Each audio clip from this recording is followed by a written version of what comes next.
我们今天来聊迪士尼，终于轮到这个庞然大物了。说它是地表最会做 IP 的公司，应该没人反对吧？那我自己作为消费者呢，一想到迪士尼，我脑子里首先蹦出来的就是漫威。写稿之前忍不住重温了一遍复联4，哇，世界上一半的人没了，就这个开局，你说这玩意儿怎么编的呀？太牛逼了！我爱漫威，所以我无比尊敬迪士尼。但大家也发现了，最近2年这个迪士尼出的真人公主电影就简直是淋了个大盆，什么黑美人鱼、黑雪公主，对吧？你就很纳闷，我甚至可以接受黑皮肤的美人鱼，但白雪公主她不就是因为皮肤白所以才叫白雪吗？她不是因为长得漂亮所以才被后妈妒忌的吗？那你看迪士尼是怎么扯犊子的？她改设定就是因为这公主出生在一个下雪天，所以叫白雪。然后整部电影里头每一个角色，包括魔镜啊，说话前都得叠甲，没人敢上来就点评颜值，都得先感叹公主的善良。善良啊，朋友们，也就是心灵美。结果呢，反正《白雪公主》真人版这部电影，豆瓣评分3.6，IMDB 评分才2.1，是迪士尼真人公主系列电影的史上最低分，票房可以说是惨不忍睹。有人可能会觉得，这也就是现在好莱坞一种走火入魔的政治正确，是吧？迪士尼也没能幸免。但我想说的是，迪士尼才是政治正确之鼻祖。这个公司从诞生之初就正确，到今天已经正确了整整100年了。正确就是这家公司从一间小小的动画工作室发展到今天成为全球娱乐霸主，成为顶级 IP 工厂的核心文化。迪士尼可以在质量上翻车，但绝对不能在价值观上翻车。当然啊，这么大一间公司，任何一个切面都可以拿来写本商业教科书，它的成功也是多方面的。我只能挑一个点来说，所以就打算来聊聊它的这个文化定位。从最早的原创 IP 米奇开始，迪士尼的角色和故事从来都是围绕乐观主义、个人成长、家庭至上、友善包容、邪不胜正这种永恒母题，从来没有偏离过普世价值观。我举个例子，狮子王看过吗？这个故事的内核其实是哈姆雷特，王子复仇记嘛。哈姆雷特讲的是手足相残、伦理困境，还是个同归于尽的悲剧。但是要让迪士尼讲故事，他一定会给你洗掉所有复杂性。狮子王简单的善恶对立完成了主角成长，完了大团圆。那你说咱能跟哈姆雷特比艺术性吗？不，迪士尼追求的不是这个，人要的是击中全球市场的最大公约数。迪士尼电影被业界称为4象限电影，所谓4象限就是男女老少4大群体。这叫什么啊？这叫做家庭决策单元。迪士尼绝大多数内容瞄准的都是合家欢定位，极少出现血腥暴力，性暗示被严格控制，脏话更是绝对禁止。那你再回忆一下，你在迪士尼电影里面看到过有人抽烟吗？很少，几乎没有吧？因为公司是有明文的戒烟令的。自2007年起，这个规定适用于公司旗下所有厂牌、所有 PG-13及以下级别电影。所以说，迪士尼的正确还不是一般的正确，它是一种普世的、乌托邦式的、合家欢的正确。人类对于秩序、正义和爱天然就具有原始渴望，这是不分国界也不存在文化隔阂的。你做内容去打这个点，它肯定是没什么不对，但这条路必须要有顶尖的创意、强大的资本来走，因为走好了叫做普世，走得不好那就叫无聊，无聊死了。作为全球断层第一的娱乐巨头，迪士尼自然是最适合走这条路的品牌了，没有之一。它有基因、有钱、有创意资源，它就是世界选美大赛选出来那个地表最美的世界小姐。你问他有啥心愿，他能且只能告诉你，他希望世界和平。迪士尼是如此擅长打造文化中心的普世产品，而就是这么简单的文化逻辑，不曾有任何一家公司做到像迪士尼这样成功。大家好，我是专注做消费 VC 的八戒。这儿插一句啊，作为新人 UP 也没什么经验，这视频越做越长，不知道大家有耐心看吗？可以评论或弹幕告诉我一下。不过迪士尼这家公司要聊的确实有点多，人业务横跨电影、主题公园、流媒体、消费品等多元领域，是好莱坞唯一一家实现了从内容创作到终端体验完整闭环的公司，市值超过2000亿美元，年营收去年已经突破了900亿美元。像这种教科书本书，怎么着也得面面俱到的过一遍。视频会非常长，所以这次就分上下集啦。OK， 准备好下酒菜，让我们开始迪士尼正传。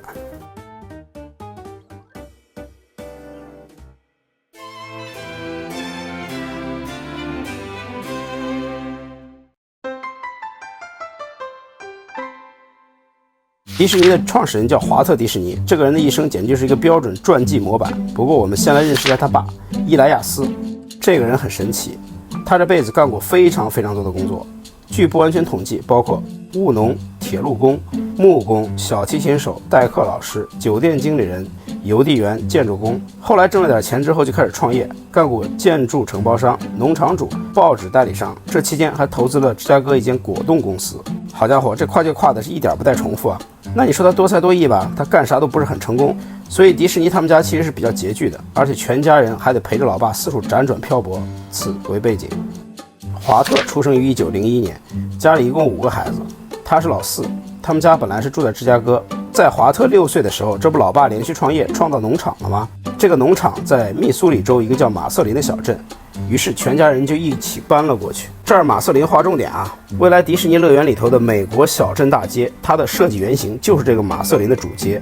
未来的华特迪士尼故乡博物馆也是建在这儿，而不是真正的故乡芝加哥。可想而知，华特在农场的4年生活有多幸福了。他本人说过，希望所有小孩都能拥有一个如同自己在马瑟林时期的那种童年。这种童年就是每天跟农场里的小动物们跑跑跳跳，爱干什么就干什么。那这个时候，华特身上的艺术天分已经逐渐显现出来了，就是画画。显然他们这父母就不是什么擅长发现美的父母，典型的疲惫的大人，看到墙上涂鸦，第一反应绝对是我谢谢你。但华特是幸运的，因为他有个邻居大叔，非常鼓励他搞创作，人还把自己家的马牵出来让他画，画完还用25美分买下来。这也是华特第一次把艺术作品卖成钱，25美分也不少了，以当时的购买力来说，够吃1个星期零食了。艺术的小火苗就这样被温柔地点亮了。1911年，伊莱亚斯又开始折腾新一轮创业了，这回是去堪萨斯城卖报纸。这时候家里头就只剩仨孩子了，因为大哥二哥实在受够老爸干啥不行，还特别爱管人，反正自己也长大了，就回老家芝加哥独立去了。那么从这一刻开始，华特的幸福童年就结束了。老爸得当老板，老妈得顾家，妹妹又是个妹妹，所以10岁的华特和18岁的三哥自然就是免费的报童了。这个三哥罗伊也敲个重点啊，主角团的。这悲催的哥俩在堪萨斯6年间，每天要在凌晨4点半出门，挨家挨户的投递报纸。你见过凌晨4点半的堪萨斯吗？少年华特可是每天都见。这里的冬天非常冷，雪堆得比人都高。你说这种情况还能好好读书吗？所以华特的学习成绩一直都不好，连高中都没毕业，什么上名校、当医生、当律师这条路那是彻底没戏了。等到16岁的时候，华特再也无法忍受眼前的苟且。16岁呢，说大不大，说小不小。那时候不正在打1战吗？1917年，美国刚刚参战，华特就想去入伍了，结果因为年龄太小被拒绝了。于是第2次他就谎报年龄，顺利加入了红十字会，被派往法国当一名救护车司机。结果他前脚刚到法国，后脚战争就结束了，可以说毫无体验感了。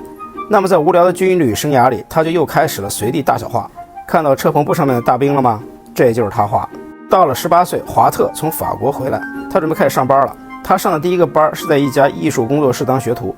这工作室不重要，重要的是他在这儿认识了一哥们儿，和自己同岁，叫乌布伊沃克斯。我为啥要说3遍？乌布伊沃克斯。总之，班只上了几个月，华特就和这个乌布2个人一起创业了，开了一间自己的工作室。好，接下来这一段堪称创业反面教材之典范。华特在早期创业史上一共摔过3次，这3种坑也是建议每一个试图创业的人在开始之前要想清楚的。第一个是销售，华特是创作者，这个乌布他也是个创作者，他俩的创业基本上就是把前东家的那套工作流程复制粘贴，以为一个有丝分裂就能自立门户了。但出来以后，俩人大眼瞪小眼，才发现原来订单不是自己从天上掉下来的。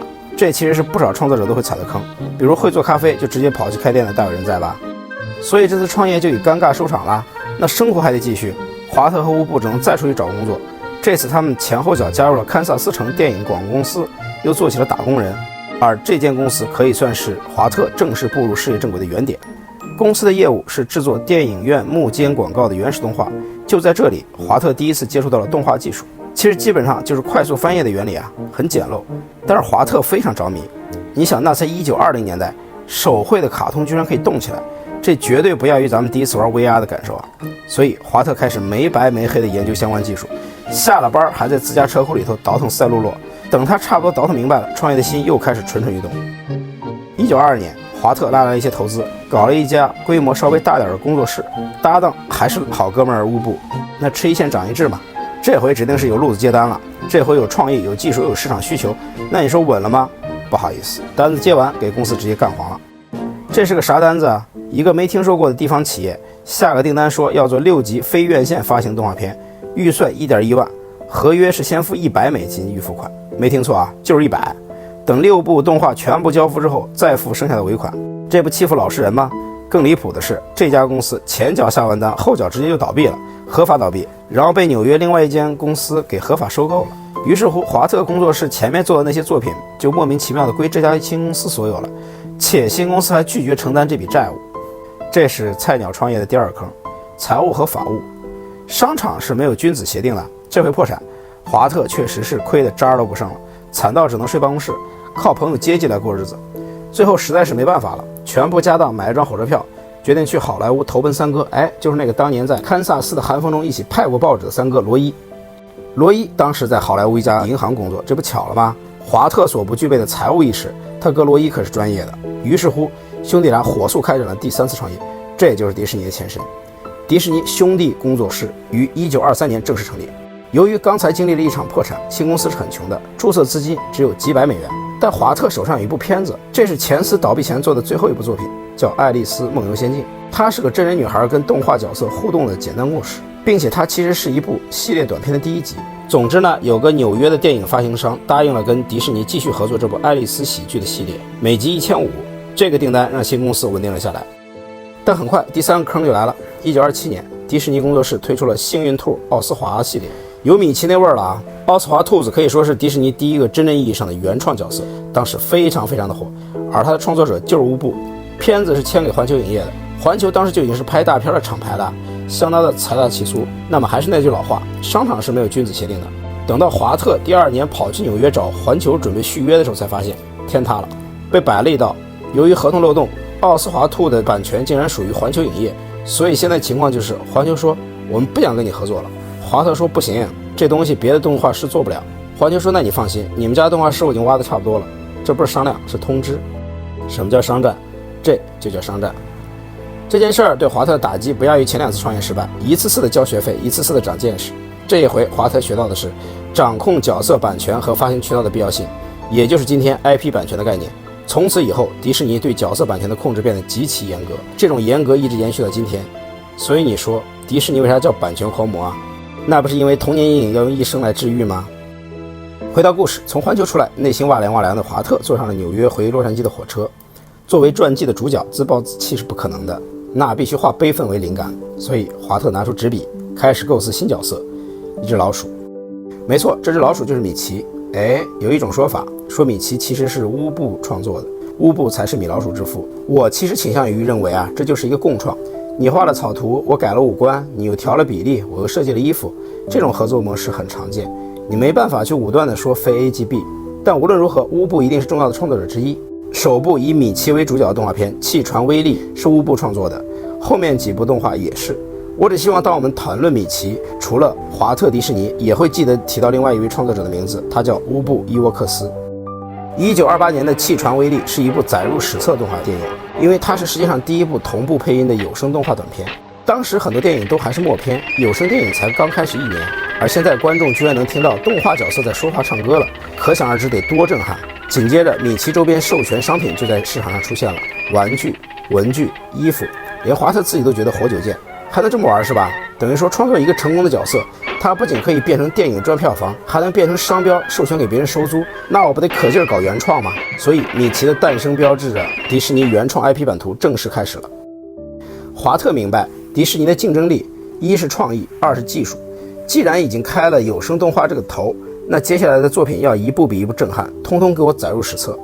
1932年，迪士尼推出了第一部彩色动画片《花与树》。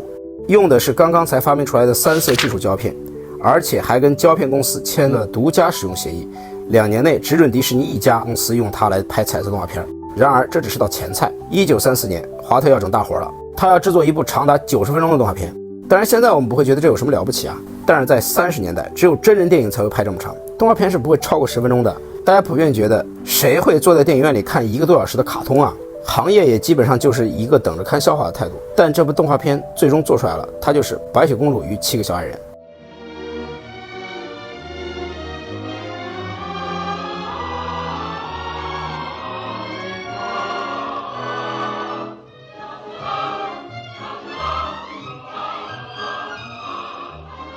讲真，你跟我说这是上世纪30年代的电影，太不可思议了。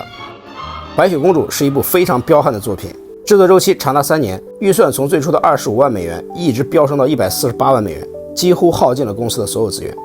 华特已经不再是当初那个傻乎乎的艺术家了，他已经搞明白了生意是怎么回事，也明白了迪士尼公司未来的路在哪里。他赌上一切去做这部电影，除了赚票房之外，更重要的是要让迪士尼成为刷新行业天花板的存在。我迪士尼建立的竞争壁垒，别的公司一时半会儿是不可能追得上的。他要让所有人知道，迪士尼做的事一定是这个世界上最顶级、最疯狂的事。比如说，让动画里的2维世界变成3维世界，让人们可以亲自走到电影场景中去。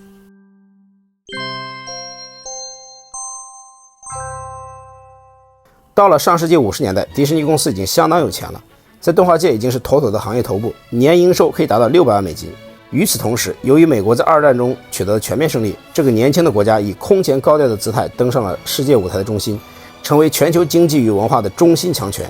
在美国本土，战后繁荣创造出了前所未有的庞大中产阶级群体，消费主义全面爆发。在这个背景下，华特琢磨的新点子瞄准的就是愿意花钱买享受的中产家庭，这就是迪士尼乐园的经济基础。传统的游乐园基本上就是一些独立的游戏项目的合集，这儿有个旋转木马，那儿有个超级秋千什么的。那华特的形式风格大家也有了解了，要干就干个颠覆行业的。那么迪士尼乐园的壁垒是什么呢？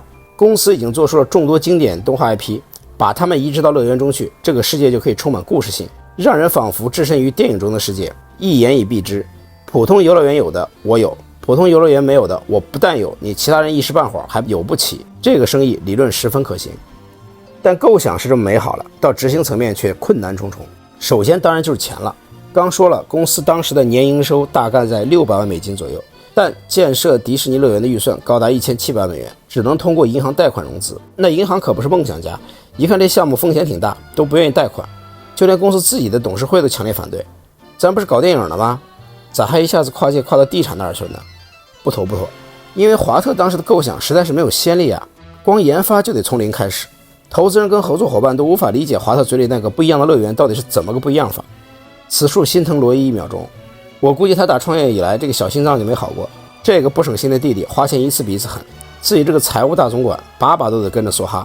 但华特是铁了心，为了凑钱，他甚至把自己私人房产和信用都拿去做抵押了。关键时刻，华特想到了电视，他找到了当时的一个新兴电视网 ABC， 签了一个曲线救国的协议，由 ABC 出资50万，再帮迪士尼担保贷款450万。交换条件是迪士尼乐园34%的股份和一档周更电视节目的播出权，这属于一箭双雕了。找电视台合作，相当于资金也有了，推广平台也有了。那么钱到位之后就要开始搞地皮了。公司最终敲定的选址是洛杉矶东南方向的阿纳海姆市，这儿靠近洲际公路，且距离市区只有不到30分钟的车程。关键是地价相当划算，这160英亩地呢，原来是个橘子园。迪士尼非常鸡贼啊，他是用很多家空壳公司的名义去收的地，免得让人坐地起价。这一招他们后来搞佛罗里达乐园的时候又用了一次。乐园正式开工，华特成立一间专门负责游乐园工程的公司，叫 WED， 是华特自己全名的首字母缩写。这是世界上第一家专门从事主题娱乐设计的公司，后来改名叫 Walt Disney Imagineering。 这个词很有意思，它是华特生造出来的一个词，是想象 imagination 加工程 engineering 的合成词，非常精准地描述了这种梦幻工程的核心理念。别的工程队大不了就是些敲敲打打的人员，这个 imaginary 可就厉害了，它还有编剧，有心理学家，航空工程师，甚至还有前军事情报人员。这些人搁一块碰撞，你想想看，那么梦幻团队打造出来的不一样的乐园具体是什么样子呢？乐园的核心是美国小镇大街，这是一条仿造马瑟林小镇风格建造的商业街，它不是一个简单的复刻。首先，建筑用到了一种强制透视法的设计，简单来说就是一栋建筑不是1:1，而是下层比例大点，上层比例小点，视觉上看起来略微失真，当然有种说不出来的宏伟感和梦幻感。然后这条街上没有任何汽车、电线等现代元素，而是马车、煤气灯、老式爆米花车这种复古元素。围绕美国大街是4个主题区域：冒险世界代表对未来世界的探索精神，边疆世界体现美国西部拓荒的勇气，幻想世界展现童话故事的魔法，明日世界寄托对未来科技的乐观期待。再然后就是服务，你走进这个乐园遇到的所有工作人员都不是普通的工作人员，他们叫演职人员啊，其实就是 NPC。 这个概念在当时是很超前的，你逮住一个米奇问路，他绝对会以一种非常米奇非常浮夸的方式来帮助你。总之，踏入迪士尼乐园大门就是一场365度无死角的沉浸式体验。那你看这是什么呀？这是一个无比真实但又并不现实存在的世界，它是一个乌托邦式的美国，是不是就点题了？迪士尼给你构建的世界不但正确，而且是一种极致理想化的正确。社会学家让·鲍德里亚也用了超现实这个词来形容迪士尼乐园。这个世界看得见摸得着，但一门之隔就是梦幻的结界。1955年7月17日，加州迪士尼乐园正式开园。不过开业当天其实是比较灾难的，这种灾难主要还是因为来的人太多了。门票原本只发放了15000张，但实际进园人数有差不多小3万人，其中包括拿假票混进来的和翻墙翻进来的。食物和饮料在开园2个小时内就全部售罄。大夏天的，水源又出了问题，假山上瀑布也没了，甚至连饮用水都没有办法保障。更尴尬的是，沥青路面还没干透，穿高跟鞋的女士那是优雅不了一点。这大喜的日子，媒体上全是负面报道。不过这都是小问题，这些都是因为生意好才会出现的烦恼嘛。只要及时解决掉，接下来就是愉快的数钱了。结果，加州迪士尼乐园用了不到半年时间就接待了超过100万名游客，实现了盈利。到1957年，游客数量已经突破了400万，其中超过40%来自加州以外。看到这个成果，所有投资人和公司高层那是脸都笑烂了，不禁感叹：这个华特当真是有点东西啊！这160亩地当真还是太保守了呀！与此同时，曾经不看好这个项目的资本更是肠子都悔青了，纷纷表示：如果上天能够给我再来一次的机会，我会对那个男孩说3个字 ：Shut up and take my money。作为迪士尼乐园的初代版本，加州乐园还没有实现华特的全部构想。首先就是住宿配套，华特很早就意识到，别人游客山长水远的来一趟，如果能够在园区附近过夜，那么第2天他就很有可能再接着玩。而且住宿也是一个盈利点啊，最好是抓在自己手上。迪士尼乐园的终极形态绝对不仅仅是一个孤零零的乐园，而应该是一个配套齐全甚至包罗万象的完整休闲娱乐生态，酒店啦、购物中心啦、高尔夫球场啦，总之就是一条龙包揽你的度假生活。加州乐园的成功让新项目的 BP 说服力拉满，所以华特在规划佛罗里达乐园时就大胆地把自己的终极构想都放了进去。有多大胆？即使是一路见证了气船威力、白雪公主和加州迪士尼乐园是怎么诞生的罗伊，都又被吓得倒吸一口凉气。华特构想了一个叫 Epcot 的未来城市，这可不是什么 cosplay 啊，而是一个具有自生态的真正的城镇，足以容纳2万居民生活其中。你想这得需要多大一块地啊？但公司现在不是硬气了吗？没问题，要多少买多少。于是迪士尼展开了一场史上最大规模的秘密土地收购，如法炮制加州模式，用了几十家空壳公司分批买进了整整27443英亩土地。什么概念？约等于整个旧金山的面积。在商业史上就没有哪个娱乐公司说一下子买这么多地的，至今都没有。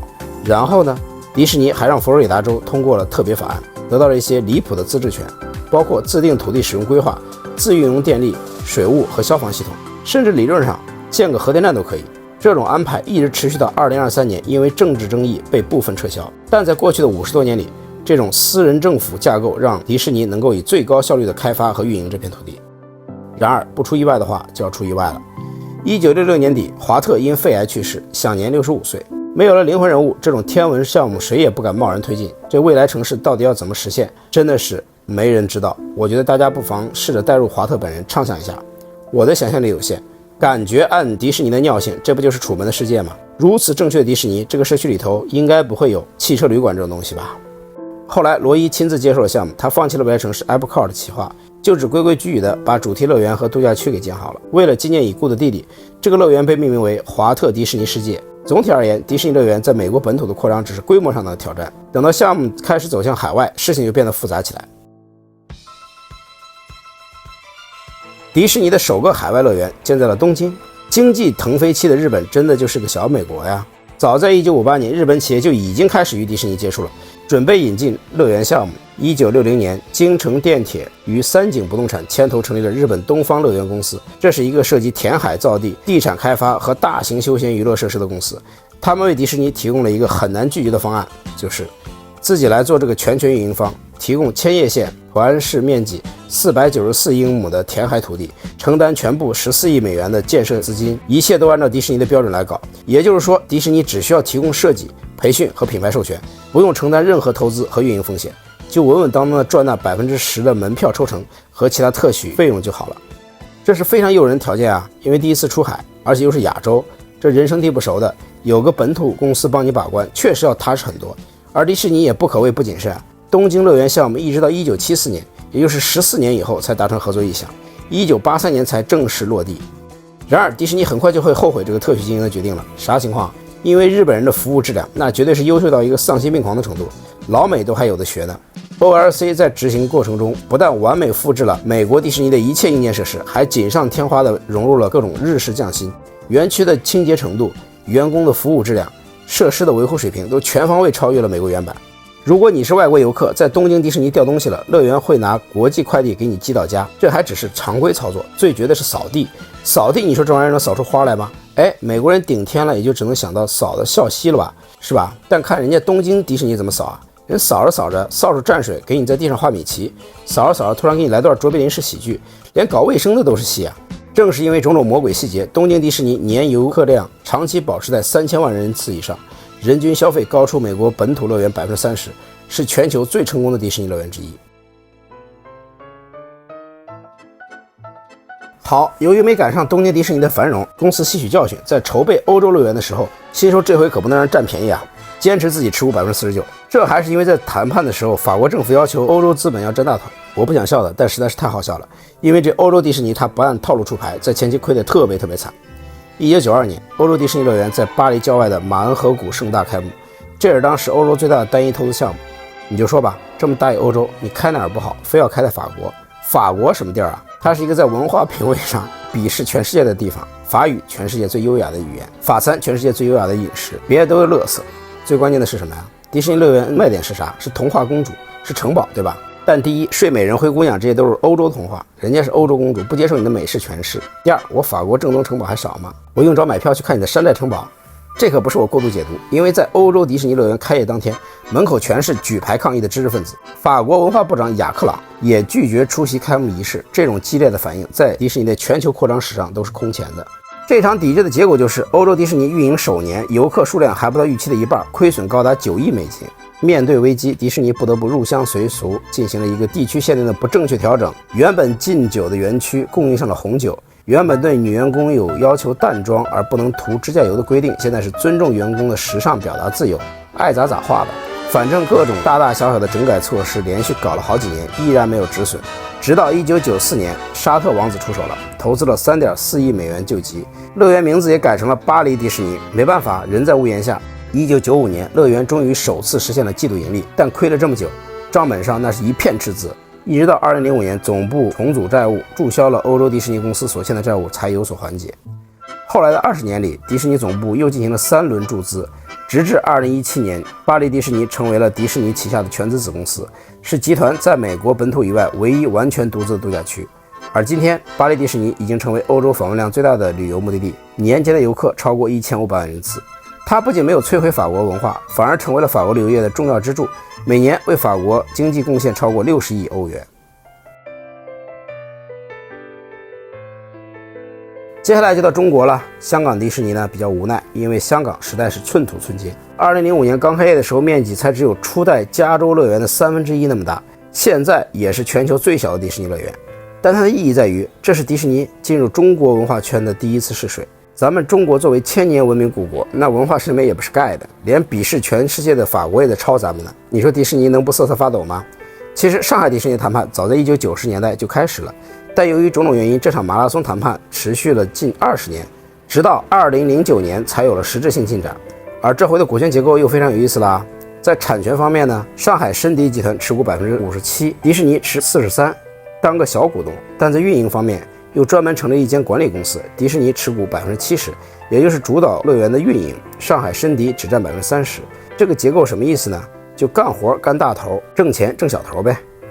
那么在投资规模方面，上海项目是迪士尼公司目前为止最大的海外单笔投资，光1期就达到了55亿美金。度假区位于上海浦东新区，占地约1000英亩，包括上海迪士尼乐园、2家主题酒店、迪士尼小镇购物娱乐区和星愿公园户外休闲区，于2016年正式营业。上海迪士尼充分体现了本土化的精髓，这也是多亏了香港那边的试水啊，确定不会被骂东施效颦，迪士尼这才放心大胆的整活了。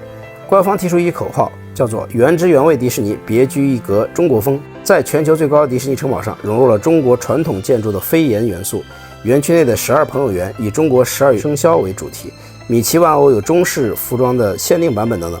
最有意思的就是玲娜贝尔了，我当年还纳闷这粉色小狐狸是哪来的呀？没看过有动画片啊，咋突然这么火了？原来这是2021年公司专门为上海迪士尼量身定制的原创 IP， 没有任何故事基础，它完全就是基于社交媒体传播规律而设计的，结果非常成功。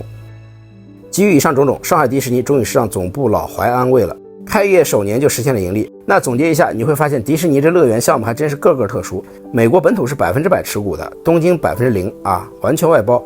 巴黎本来是合资，但由于持续亏损，迪士尼是被迫无奈进行增资加债转股，最后又变成了独资。香港是和港府分别占股47%和53%，上海则是把运营单拎出来控股，也完全可以理解啊。毕竟这种大兴土木的巨大工程呢，要面临的问题是非常复杂的，法律、文化、市场、金融，不同的国家这些东西完全不是一回事儿，复制粘贴那是不可能的。话说今年5月，迪士尼官宣了阿联酋乐园项目的正式启动，下一站中东了啊，阿拉丁世界要来了。那你猜这次又会是什么合作模式呢？答案是跟日本一模一样。阿布扎比国企 Mira 全额投资，迪士尼只出一个 Imaginary 搞前期设计，完了就靠品牌授权挣点钱了。我个人觉得这次还真就必须是这么个解法。你想啊，那可是沙漠，而且是穆斯林的地盘，你的公主要不要戴头巾啊？涉及到宗教问题是很难处理的，所以这些事情还是让别人自己去决定比较好。所以对迪士尼来说，最意难平的可能就是东京了吧。其实回过头来分析，日本交个作业超过美国原版是有迹可循的。首先，日本文化本身就对二次元内容充满好感，即使他们是美式二次元。其二则是社会层面的，日本作为战败国，对美国文化有着复杂的情感，这在众多商业领域都得到过印证。日本几乎就是整个亚洲对 Made in USA 接受程度最高的国家。